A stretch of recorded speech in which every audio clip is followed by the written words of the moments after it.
the most important thing, in my view, that can happen for the preservation of the West and its values is for the U.S. military to be by far the best in the world. CEO and co-founder. Joe Lonsdale, the founding partner of Palantir co-founder Joe Lonsdale. Alex is one of my favorite people. He's one of the most interesting minds I've met in the world. He's a leader in business. He's a philosopher. He's also going to share a lot of his backstory that people haven't heard before in public. You know, it's really exciting to talk to Alex about Palantir. Palantir is unique in that it's 20 years old, but it's doing some of the most important innovative work in the world right now. Some of the new stuff they're doing in AI, you have to check out. It's really extraordinary. Probably the most important AI company in the world. It's very rare to see this kind of innovation from a company that's 20 years in. It's already had such a big impact globally. Really excited for you to get to know our leader and CEO there, Alex Karp. Today I'm with my friend Alex Karp, the co-founder and CEO of Palantir. Alex, thanks for joining us for the show. Very happy to be here, Joe. We have a long and windy road together, and it's been great to have you part of my life. Well, let's start with the big picture. You know, Palantir, we talked a lot about different philosophy that you do teach us, and we talked about dialectics. And I think one of the animating dialectics is, you know, between pessimism and optimism. And what's the best case for an optimistic view for the United States right now? You know, America produces crazy, outside the norm people that are driven. We're not constrained the way other cultures are by intergenerational risk-taking. So, I mean, it's proverbial, you're allowed to fail here. It's a banality, but it really is true. We push responsibility in all contexts, generally to people who are first-generation achievers. So that is very different than other cultures.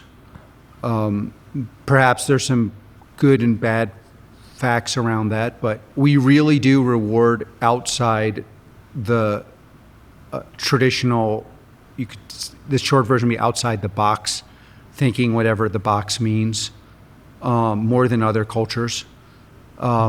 We have a deep and very, very successful culture of sophisticated technical accomplishment, especially on the West Coast, born out of universities, but then financed in a way in which there is at least as much alignment as humanly possible between entrepreneur and investor. They're obviously not always complete alignment, and we on the entrepreneurial side, you've been on both sides, but there are obviously issues there. The tech community on the West Coast of America is more important than all other communities combined in the world.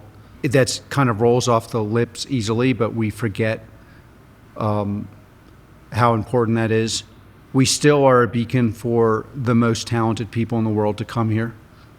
Our educational institutions, and in our general culture of cooperation, one of the most valuable and least read books, partly because I'm not sure it's in English, is this book by Plessner, who is a philosophical anthropologist, which is a way of saying he was talking about structures that are pre-cultural that impact human behavior. It was about how America allows you to choose the community you're in, but then the rules of that community apply to you. So in Europe, for example, the state decides which church, what synagogue, what mosque is actually real. Like when you start a company here, you start your own culture. And then I think all of these things cascade together. So if you're sitting in any part of the world and you want to do something interesting, your number one choice right now, without a good choice number two, is to come to the U.S. and build it. And I would say on top of everything else, for all the class issues we have in this country, we are very forgiving of successful people. You know, it's in most cultures, success could land you in a very first generational success is very dangerous. And I that's just a limited list. I think America And then, like, if you wanted to do a simple reductionist version of this, you could say, well, why are almost all software products in the enterprise context built in one part of the world? Well, it's very hard to answer the question, but it is true. And if you went to any country besides the US and said, could we have 10% of that? They would do really anything to have it. But it's a mystery how we continue to do this. And so we're so successful at this that we don't even notice it, and then we're very focused on the things we're less successful at, like making our highways and schools and other things run, our healthcare system. We can go back, you can go do a diagnostic on why, and there'd probably be disagreement between us on the why, but it is true that we're just the best in the world at a certain set of things, and we're not the best in the world at others. And we're very focused in America on that, and that obfuscates that without, I had a slight advantage that I spent so much time abroad that when you kind of re-immigrate back to America, you see these things in a more wondrous way than maybe if you're looking at some of the things that really are below the, say, European standard. Let's go with it. I want to hear a little bit more about your background for everyone, Alex. Where did you grow up, and how did you become an entrepreneur? I think my road to being an entrepreneur, broadly defined, so building things. Now, I would define my role as building things that transform key aspects of society. That's what we built at Palantir. It's software as a transforming engine. Really began with, like many things, something I didn't want and was not overly forward about in public, which was my dyslexia, which I hid. So I was very good at certain things, and I would say still am, that other people are not as good at. I legitimately saw the world differently. My brain was structured differently than other people, and I was able to perform at a professional level in certain areas, even as a young kid, but then really was hindered in other areas. And we had this weird family structure where my mom was in grad school as an artist, and everybody was an artist, so they were outside the norm. It was a heavily Jewish environment. My mom is black. We were pro-Israel, and super erudite, heavily Jewish environment. Everything about my life was further outside the norm than I realized. It's like extreme outsider for in a lot of ways. There's no insider bias with that. Yeah. I would have loved to be an insider somewhere, and the minute I could be an insider, I'm like, shit, I'm dyslexic. So it's like, I used to wonder as a little kid, how could this get worse? I was like, but, it's like, I mean, not in a sense that I was, thought that it was bad, but I was like, this is just like, and I always thought from the beginning, and this is why, despite what people thought about Palantir sometimes, I view Palantir as a civil liberties juggernaut. That doesn't mean everyone in the civil liberties community will ever agree with us, but I always thought if fascism comes, I will be the first or second person on the wall.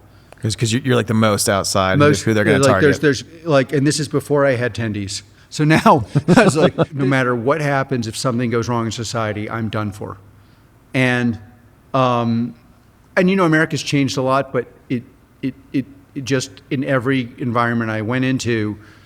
But on the other hand, I was also a deep insider. So it's this insider outsider. My family is just so highly educated. Mm-hmm. So it's not just the case that I was an outsider, but I was an insider in terms of understanding art, science, to some extent math through my father, but anything historical or cultural through my mom. I mean, I spent every weekend in museums, at cultural events. It took a decade after leaving home, before I could even go to a museum, because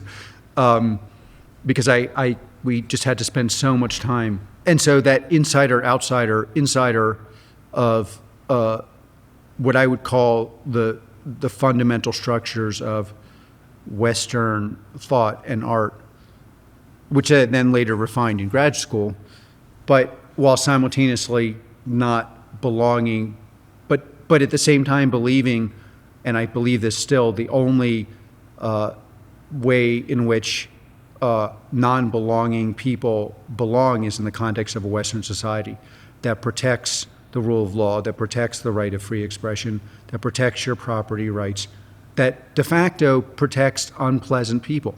Like our societies are still the best, though flawed, at protecting people who are unpopular because of their views, because of their habits, because of who they are, and that resonates with me on all fronts. And in fact, and then who make people, because I can see myself in all those people. And so how did this lead? You went to law school, and you got a PhD in philosophy. Why law school and philosophy? I mean, law school was, I thought I could actually help people with a law degree.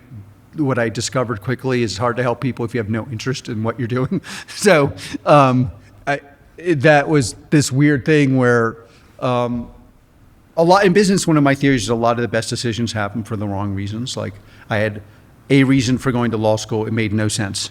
Mm-hmm. But I spent a lot of time fighting with Peter about political issues, and that made a lot of sense. Peter Thiel is in your class at law school at Stanford. Yeah, and we were in the same dorm and in the same section, and we both had heterogeneous, non-conformant views, his leaning to the right, mine more classically, but not completely classically on the left. I spent no time doing anything there except for reading books and running into people and arguing with them, Peter being the primary one. And so that made a lot. Later, the Stanford thing really, Stanford is the premier university for tech in the world. It is what connected all of us, I guess, ultimately in the end. Yeah. The Stanford is a fascinating institution in and of itself, but it is the tech university of the world. And I didn't think of it that way when I went there. I certainly was not at all part of my thinking. It also made me think I should go do something I wanted to do because I was unhappy there. And what I wanted to do was write about basically Germanic post-war thought in whatever field. I didn't really care that much, but I didn't want to do a PhD in the US because that would have meant doing a master's degree and doing 3 years of regurgitation. It's like I've already had a 3-year bid. Got it. Like I don't want to, I've escaped my 3-year bid. I want to go do what I want to do. And you ended up studying under Habermas. Was he somebody you'd studied previously? You were excited to work with? The longer version is I went over to study with him. I was in his colloquium and I studied with him. And then we had a falling out, and then I finished my PhD with someone else. But not on bad terms. It's just I discovered while writing my PhD that the stakes were very low and the personalities were very difficult. And I also discovered, partly in proximity to him, but in proximity to other people who were kind of world class, one meeting with Luhmann, watching debates between Habermas and Appel, people came to the colloquium in Habermas that I had certain abilities they didn't have to be a builder. Mm-hmm. And while I was good enough to be in the room with them and argue with them on where I was a technical expert, dedicating myself to reading and writing all day was not what I wanted. And they did not seem to understand. I wouldn't have put it in these terms because I hadn't built anything, but they didn't have the right personality for building. Yeah. Well, from the business world perspective, there's a certain dysfunction to a lot of the smartest academics that they're very good at some things, but they can never come out into what we see as the real world. I guess for them, that they're in their own real world. Yeah, this is true. I would say, in fairness to people at the level of like Appel, Habermas, Luhmann, and others that I ran into. Bella gave a speech at Harvard. I think they would have succeeded at anything. Really? There is a there is a level. Now maybe it would have to be low on human management, but there are entrepreneurs who are low on human management. They're just so smart. They'd iterate and figure it out with their wisdom. The level of talent that just take Nicholas Luhmann, who's it wouldn't be for the audiences probably the most important thinker of social thought post World War II. Wrote more than most of us read in a life, and developed this kind of theory, systems theory, which was a way of explaining how humans and systems function. That basically is, if you were only reading one thing, you would read this. One of the really important things about working with people at that level is you're working with people at that level. There's just a way in which the gears are different. And while I don't think they would build or run Palantir particularly well, I do think that they could materially advance an institution. They might have to have someone below them who could actually interact with the people, but these are people who are, just like when we were building Palantir together, are engineers. Yeah, the very best in the world. The very, very best in the world are, the brain structure is different. One of the things that our institutions underestimate, but we have an advantage in America because we have this tech scene, is the people think that there's they're with a standard deviation of the best if you're the second best, but it's not. It's just a different universe. It's not true. Yeah. And you see this in software and building software products. The very best in the world, the people who built PG, the brain structure, the way of solving problems, it is not at all similar to how, I don't want to mention their last names because I think one of them is happily not famous. But, I think a picture comes out for him when he searches Ryan, online. on PG with Bob, there are very few people who could have pulled that off. And I think converse, and I would say, if you took Ryan and Bob and put them in an academic context, I don't think Bob McGrew minds.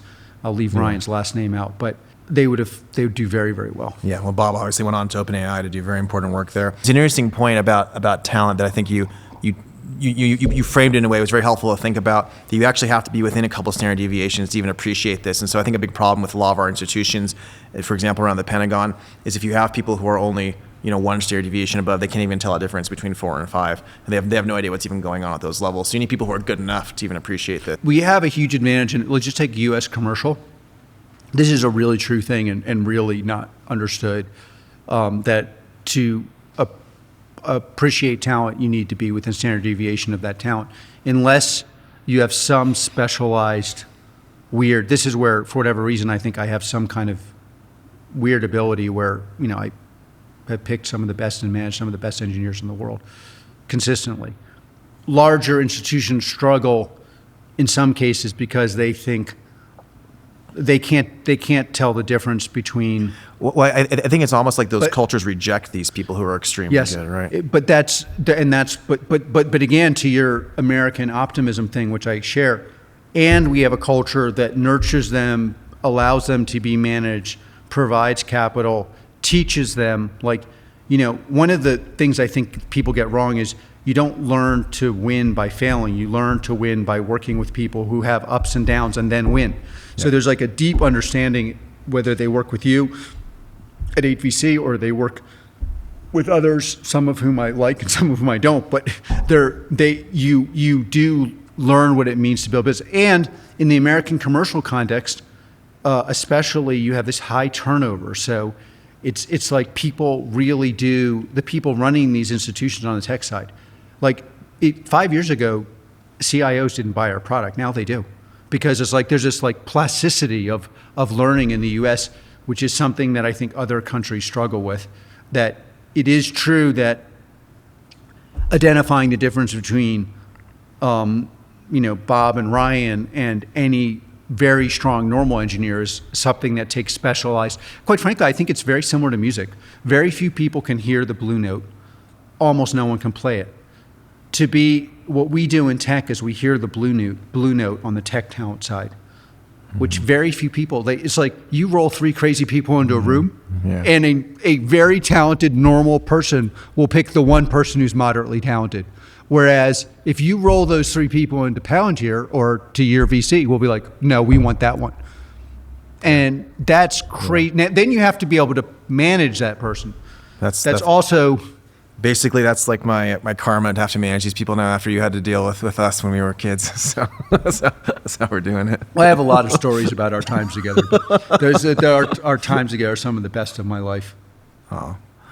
So, Alex, you said you left academia in part because it was a bit self-gratifying. You said earlier, and so obviously you had this skill. You could be a builder. Academia wasn't where you wanted to be. Like how do you transition into the business world? By the way, this is your podcast about me and not about you. But one of the things I always admired about Joe is the most loyal person on the planet. And sometimes, you have to fight and you're wrong. Joe's you on your... could be loyal and wrong though, Yeah. too. No, Joe, it's like, so those, a lot Thank of our you. fighting for justice and winning, Joe is spearheaded.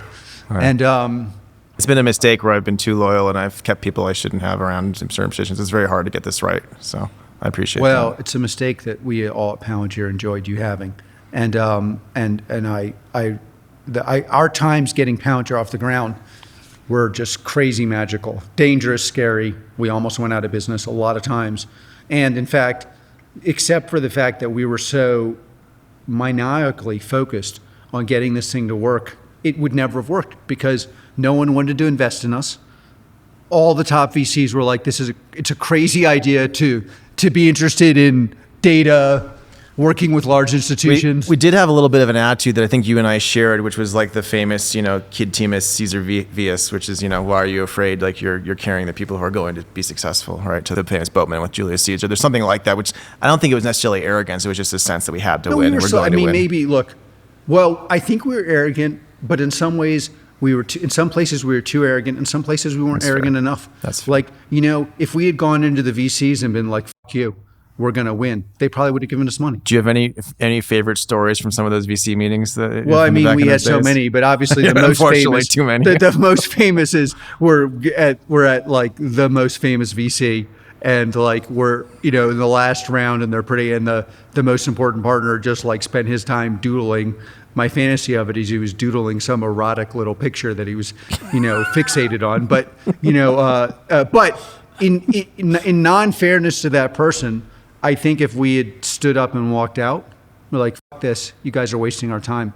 Chances of them investing would have been much higher. One of the things that entrepreneurs or builders need to understand about the Valley is if you're not overtly aggressive about representing yourself, they'll just assume that it's not real. And we were ironically too modest with those people. However, and then sometimes too arrogant with like government people Yeah. and others where we're like, Me as a 22-year-old was probably not the right person to sell to the government. That was complicated, but yeah. But in fairness to us, the government has changed a lot. I mean, there's a lot of problems, and I have some ideas of how to fix them. But we were the first to break in, and it's like a lot of other companies have now come in, and some are doing very well. No, I'm able to do a lot in defense now, thanks to Palantir, then SpaceX and others, right? And, Well, we showed up, we succeeded, which again, none of this matters if you're like some academic project, you don't succeed. Yeah. We sued the government not to buy our product, but to ensure that people bought products that worked, because the most important thing, in my view, that can happen for the preservation of the West and its values is for the U.S. military to be by far the best in the world. What are a couple things they could do to fix it and be better? Obviously, they've changed, they've improved. Like, what do you want to see them changed, do? they've improved. There's just, in business, it's really important to go back to like things that are kind of obvious. But one of the obvious things that's not part of every structure of the U.S. government is almost all enterprise software that works in America or in the world has two characteristics. It's built in America and it's built as a product. Yep. And it has a third characteristic, quite frankly, that it's sold commercially. So if you just say, the rebuttable presumption is, if a product is world-class, it is built in America. Again, rebuttable doesn't always mean, but very likely. It is, you could get drilled down on that, it's built by this, but just, it is a product, and somebody commercially has bought that product. Yeah. It is very non-plausible that you would have the best software product in the world and you've never sold it commercially, because you don't have time to make your company be worth $50 billion. It is not a product. Okay, so that means you will never scale it. And by the way, that also, there's a lot there because you want the world's best engineers to work on something, the ones that can do things no one else can. Tell them you want to not build products and see how far that goes. Yeah. And again, for reasons that are complicated and hard to understand, it almost as invariably is built in America, most likely on the West Coast, but not exclusively on the West Coast anymore. Okay, we know this to be true. The U.S. government should have a policy where a small percent of all, especially the DoD, a small percent of its spend has to go to products built in the software built in the United States that is a product that has been proven both on the battlefield and has been in some derivative sold commercially. But the insiders are all doing like cost plus contracts, right? So, and they're still doing that. If you want to reform an institution, you've got to start by reforming parts of it. So I would just say, starting now, 1% has to go for this. 1% of $900 billion is roughly the budget. It's like, Yeah. and then every 6 months, it goes up by 1%. Or you could even say every year, because in the end, and by the way, that would change the number of people selling to the DoD, because even now, I'm sure there are like a lot more people. When we were building Palantir, I'm glad the VCs have changed. I'm glad the culture in Silicon Valley now can either be interested in helping the DoD or as likely pretend they're interested. But in fairness, one of the things that stops even more investment is there's these long time cycles, and it's not clear that your product isn't going to be outbought by someone providing a service. By the way, services things tend not to work. Early on, when we were trying to sell the government, the services things would capture like the vast majority of the revenue, and they'd toss us like a really tiny piece, and that was the only way you get in. And I was talking to people today, and obviously people in the government have realized that we work. Some of those services companies just seem extremely jealous of Palantir. It's like we thought they were dumb, and apparently they think we're bad or something like that. And I'm wondering, is it because they're jealous? Like I think there's just some huge jealousy with. I mean, I shouldn't mention the names of these companies, but these big companies that would do all the ontologies, and get paid tens of millions of dollars for something useless. And I think there seems like extreme jealousy or something from the outsiders. Look, you're a warrior for justice, and I am in a different way a fighter for Western values. If you want to reform these institutions, the best thing is to not engage in why they may like us, we may not like them, but to say it is clearly in the best interest for the country that produces this unique thing. By the way, the thing that is the most valuable thing in the world that no other country is producing. We should be using that in the DoD. That there should just be a minimal part of the budget. And it's minimal. It's 1%. By the way, the other thing we need to do is every single thing that is not being presented to people at any level that is not actually running on real data, there should be a flag. This is a video. Yeah. Because what you'll see across large institutions, not just the DoD, but commercial institutions, that people get presented things that are literally videos. Yeah, they're fake. So it's like, well, maybe someday they'll work, but it's very purely intuitively, it's very hard. It does not correspond to anything that people believe, because you would think 5,000 people being paid $1 billion would produce something more valuable than 5 people working for equity, just purely intuitively. But it's not true. Yeah. So it used to be true with like maybe tanks or something, but it's not true with software. One of our advantages in software is that the hardware cultures are really struggle with software, because these things are true for tanks and they're true for other things and big metal things. They're not true for software. But again, it's also true that software is the most important asset, and our adversaries are going to be much better at building these big metal things than they are at software. But this point, the way to reform the system is say a certain percentage that's small must go to these things. I love it. That's a great point. And then the second thing is, just as an addendum, when you show off if the products are working, the financing should be triggered at some point. Was like, oh, it worked. Yep. And last, pay for it for working, not pay for it for just yeah. And some last broken. not least, there should just be a minor thing in every bill. Oh, by the way, we are going to flag every time something is a video and not working, so that every senior and by the way, every institution, not just every institution in the world, should have a mandate. It's like it's okay to do things that are notionalized, or things you're going to build in the future. That's part of innovation. Be honest about but, what's but live. you have to force honesty on your institution, because otherwise, again, to the beginning of this, people will buy from the people that they like, that are like them, and sometimes that's valuable in the people. But in software, a lot of times you're buying something from the freak show and it works. And the future of the West depends on buying things from people that are sometimes, not always, outside the norm, unlikable to you, are not going to conform to your thing, are not going to the right Are you dinners. calling us unlikable, Alex? I'm not calling. I like myself. I'm just saying. Otherwise, the insiders always win every time. And look, the thing about reform is that you're going to blow up the institution. Doesn't work either. You've got to say, we're going to pick here, and then the institution, especially in America, will adapt, because once you see a tiny sliver is going to this thing, It's working. people are like, but it not only works, it's the best in the world. This thing is scaring our enemies. Yeah. Americans right now are very motivated inside the DoD to scare our enemies. And I'll tell you what scares our enemies.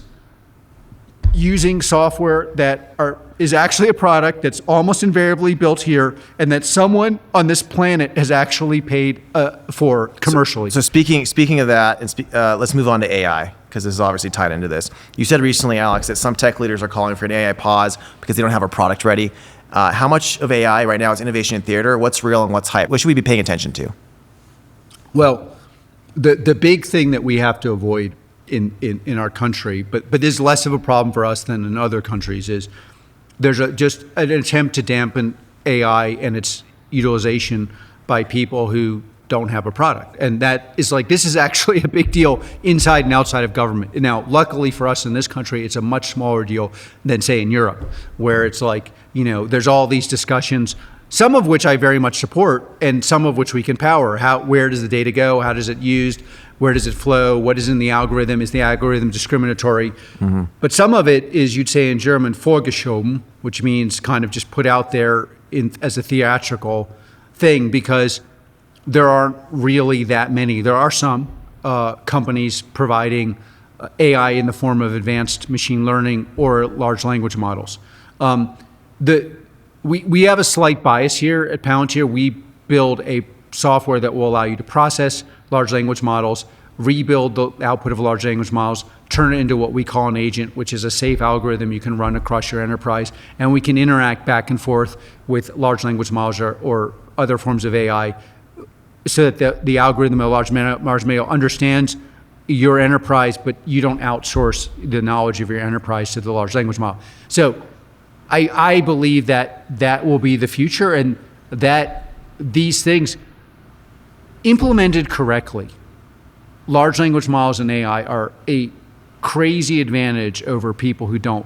And you could just take very simple examples on margins in business, efficiency and allocation, resource allocation, rebuilding your enterprise so that you get the most efficient parts at the right time, allocation of assets, resources, figuring out, by the way, one of the most important uses of AI for America that we're just beginning to see, which we're seeing at a company I won't mention just because I haven't, but like manufacturing, often manufacturing has a cultural element. So if you want to manufacture something in America like is manufactured in Japan or Taiwan, that's actually a really hard thing to do.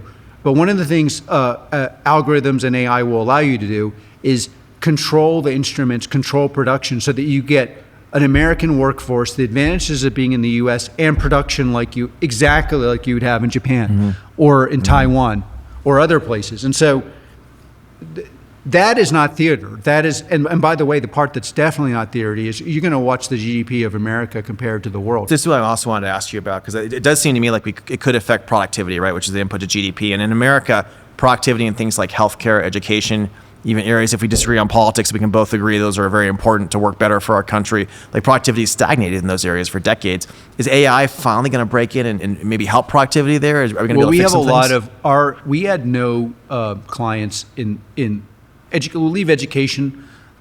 We're not heavily involved in that, but on healthcare, pharmaceuticals, hospital care, we had basically very few clients last year, and now I think we power allocation at between 13 and 14% of all hospital bed allocation in the country. Wow. We have, and it's simply because the people in these industries know that they need instruments to increase efficiency and productivity. Part of the reason why it was hard to do this is the use case they have is very difficult because you have to increase productivity with low margins under harsh conditions, meaning you can get sued, you do get sued. There are privacy protections that are the most sacrosanct in the world. There are issues around resource allocation that involve class and race, which mean that I don't want to touch those. so those are issues. Those are issues that where you need to be able to track what goes into the algorithm, how the algorithm is used, and how that algorithm then leads back to efficiency without getting into hot water either morally, institutionally, or legally. Palantir is ideal for that. Yeah. And so, but again, it's precisely because one of the amazing things in business is no one believes that that Palantir's deep understanding of the technical issues that involve data protection, civil liberties, are things that generated our product. Yes, but if you're dealing with this use case, there's only one engine you can use because we've spent 20 years thinking and building products for this. And interestingly, it's the kind of things you use to identify adversaries with software also presuppose a data protection, civil liberties bias. It's not just find enemy, it's find enemy. Is this the stupid general we want to keep alive, or is this the general that's smart? Okay, speaking of that, we got to talk about Ukraine then. Speaking of stupid generals to keep alive, that's great. Let's change gears to that. You were the first Western CEO to visit Zelensky in Ukraine. I thought that was a very bold thing to do. It was very, very cool. You went over there very quickly. Can you paint a picture of Ukraine's capabilities pre and post Palantir? In the Ukraine stuff, I have to be super general, both because every government, but first of all, and again, this is what I should say, but it also is true. The Ukrainians are courageous in a way that it's almost unfathomable when you're sitting here. Like, you meet people who are going into battle. The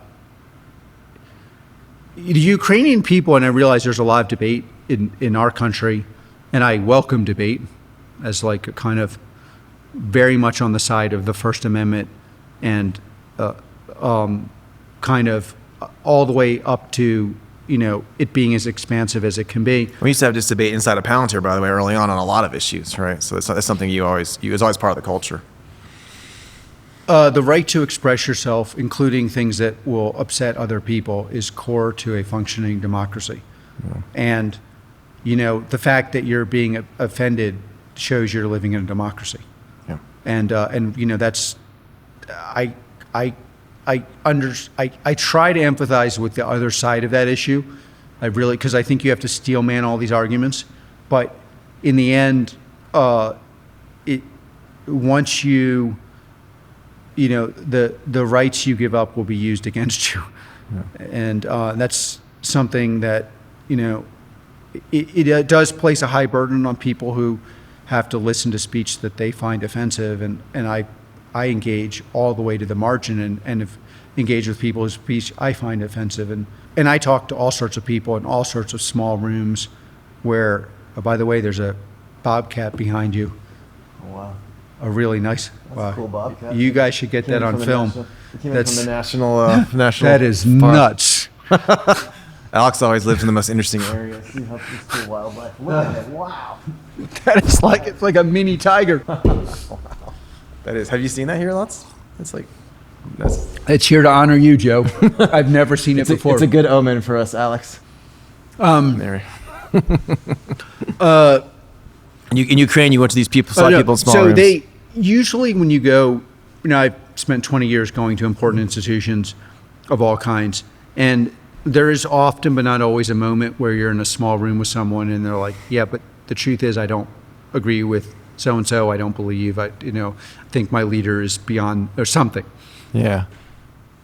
There was none of that. Like the amount of kind of deep patriotism, and again, I'm talking about all sorts of people. I like talking to people, quite frankly, who are unimportant. So I mean, I have a kind of honor to meet lots of important people. And this is not because they're afraid of expressing a different viewpoint. It's because The Ukrainians are. It is not a place where people are particularly afraid of expressing any viewpoint. that's true. You are going to hear a lot of free speech. They are fighting because they believe, and you can debate a lot of things, and there's a healthy debate about the Ukraine war in this country, but I can tell you from my experience on the ground, these people are fighting, and they are willing to fight. And, at a general level, without going into details, some of the places that have used our product have been bombed. People have died. And the same day, those people are back at work. wow. Same day. It's like, and they're also very, very technical. At a high level, what's Palantir able to do that other systems are not able to So do? as on the ground Palantir is useful for the Ukraine. Some of it's the part that's public is obviously documenting war crimes, but war crimes are hard to document because of data protection issues, to take it to court, where the evidence come from, who's touched it, chain of custody issues. So that's kind of we're doing.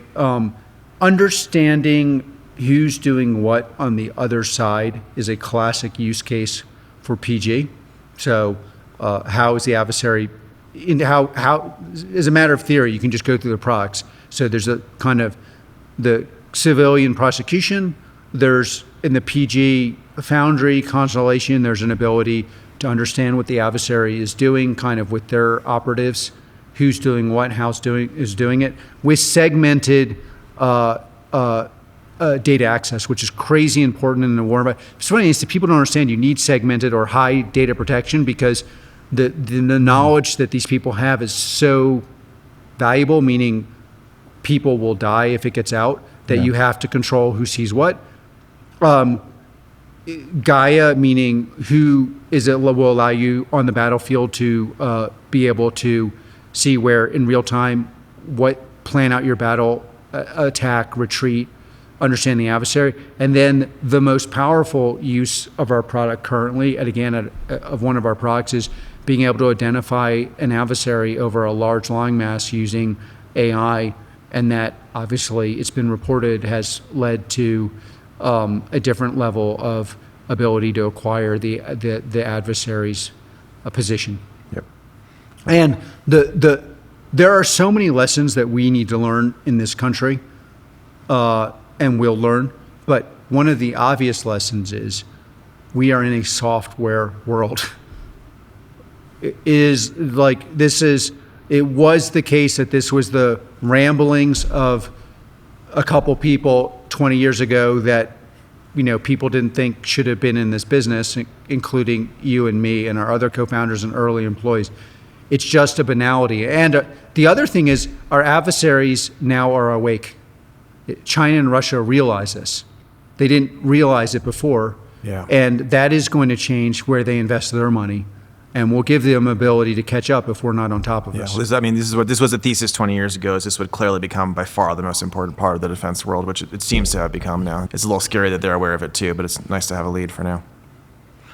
Zooming out a little bit, I want to ask about Silicon Valley before we end. You said our problem in the West is not technological; it's organizational.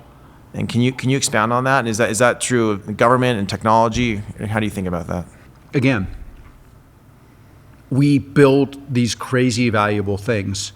We build them in a way no one else builds them, with like tiny groups of exactly the right people managed aggressively against a goal that could take years, where we split the proceeds pretty equitably across the people who build it, and where people can be involved. And from the outside, we have a general culture that embraces that, extends it, tries to insert that into institutions with all its flaws that, and there are many, and we've lived under those flaws, that is unlike any other in the world.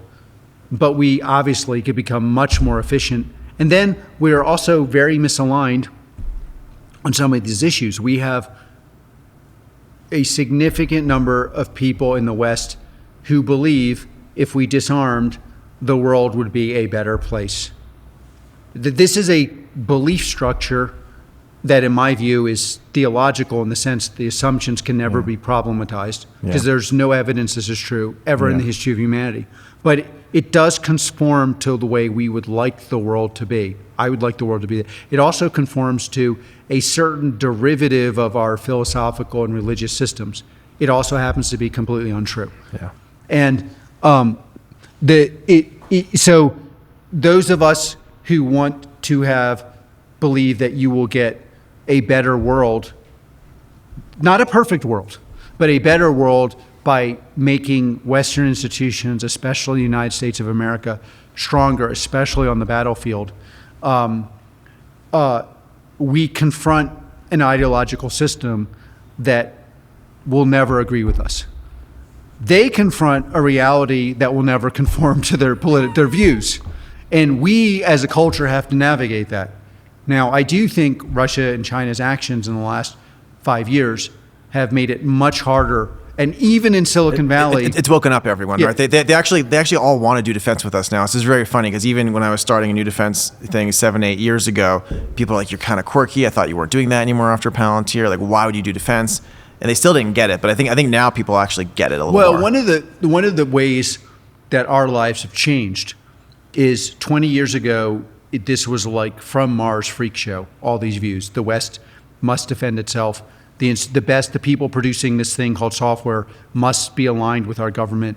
We should not allow software institutions, to sell to our adversaries, but not sell to the U.S. government. The world would become disjointed and more violent.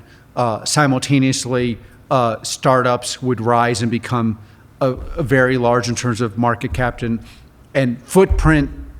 And that these software companies, Palantir, and I hope others someday, will change the course of history as you've seen, and are in ways that no one believes, or some ways that are classified, but simultaneously, and that you can get people to believe by seeing the success and the impact, and last not least, and our adversaries will completely act up, because without them acting up, I still think people would not believe us.